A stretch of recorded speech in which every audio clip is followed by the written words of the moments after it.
Hello, everyone. So, a sort of fairly regular conversation I have with people, both online and off, is about my um, constant impulse to buy figures through a fear that one day they will cease to be available. And that need to buy figures has been exaggerated in the last couple of weeks. I've just had the odd impulse to have a look at a range that I'm thinking about, painting up in the future. And there have been so many instances recently of firms that have either shut down temporarily or permanently. So I just wanted to go through a few of them, just to give you an idea of my the reasons why I'm like this. Because it seems to be some people are like it. This sort of fear of missing out, which is more of a fear of missing out on new offers. Really, this is something slightly different. This is something about a sort of fear of the impermanence of wargaming companies. So as I said, I just wanted to go through a few because I've just been browsing for some suitable figures for a project that I've got in mind. So here we have Steve Barber, who I went to their website and there is a notice on it saying Steve Barber Models is moving to France.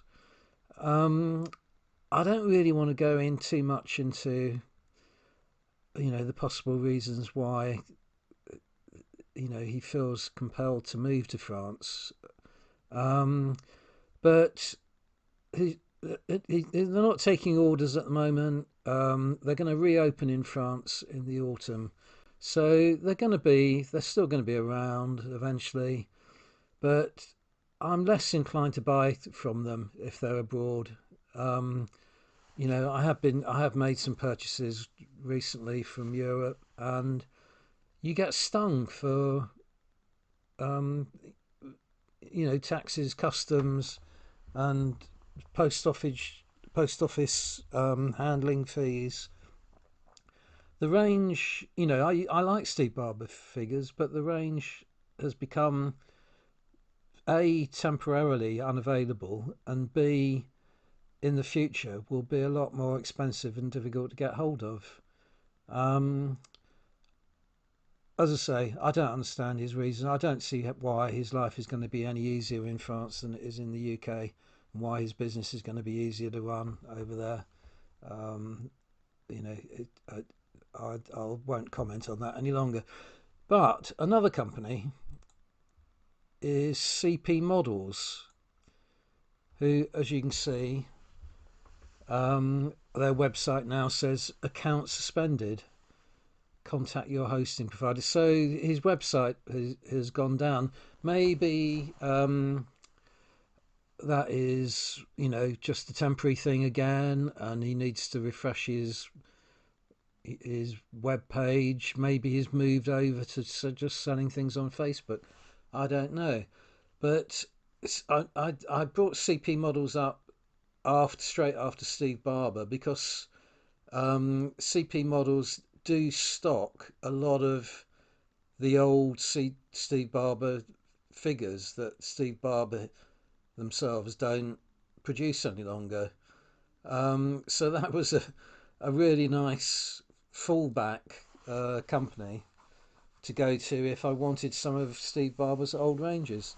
They're not there any longer. Um, One that I'm sure probably a lot of you know about now is Aventine Miniatures, who I only discovered quite recently. They announced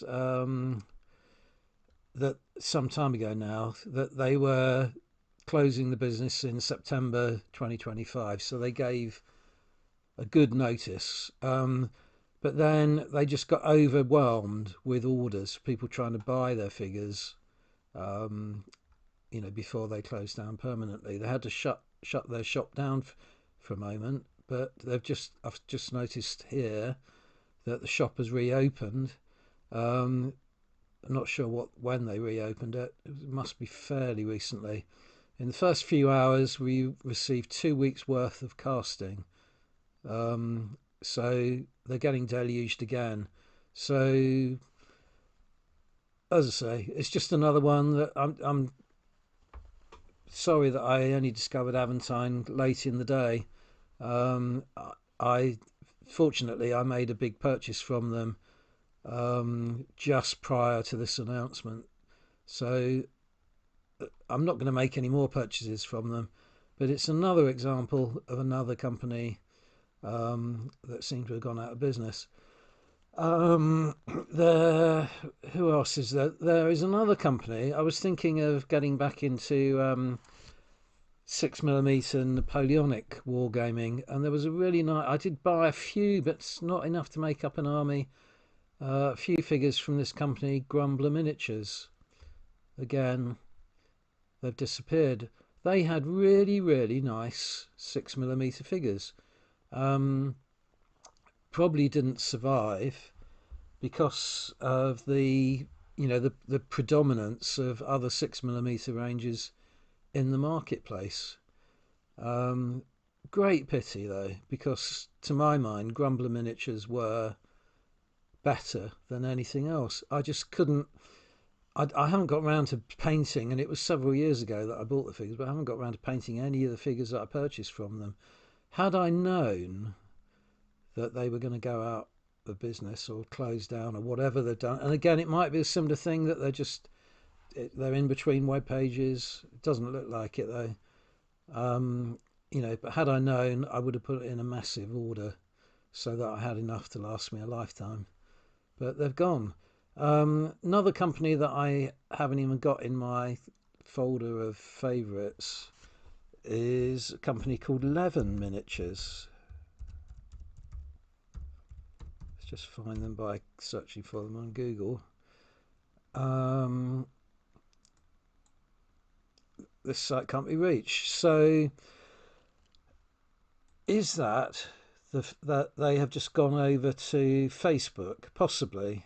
Um, Looks like they're just selling on Facebook now.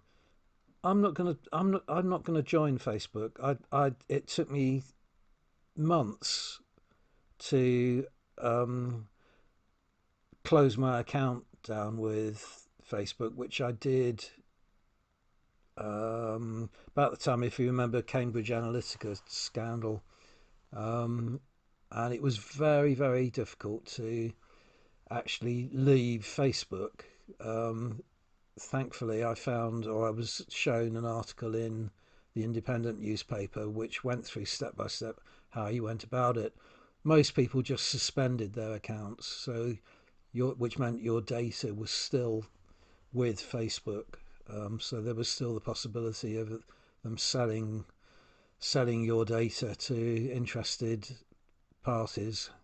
I just didn't want to take the risk, but I'm not keen on Facebook anyway. I don't like it as a platform, but that's subject for another day. This doesn't look to me like it does say your one-stop shop for 6mm scenics. Yeah, so it looks like you have to log in order to be able to buy things on Facebook. So they're still probably 11 still around, but as far as as far as my habits are concerned, I'm never going to be able to buy from Levin again unless I come across them at a trade show, something like that. Um, there are others on here. I think there are, but they've slipped my mind. But that is enough of of an example. Yeah. Well, Magister Militum, um, they sold their business, and luckily their website is back up now. So quite pleased to see that there again. It doesn't appear to have changed at all, but must be a new owner who is using the old web page. So they probably just had to make a transition in terms of bank accounts and distribution arrangements and things like that. So that looks like it's back, but for a while that was quite worrying. Can't think of any other examples at the moment, but just wanted to draw that to people's attention, really, to explain my philosophy about buy things when you've got the money. Don't put things off, because there are a lot of companies out there who just disappear for no apparent reason. Thanks for watching. See you on the next video. Bye for now.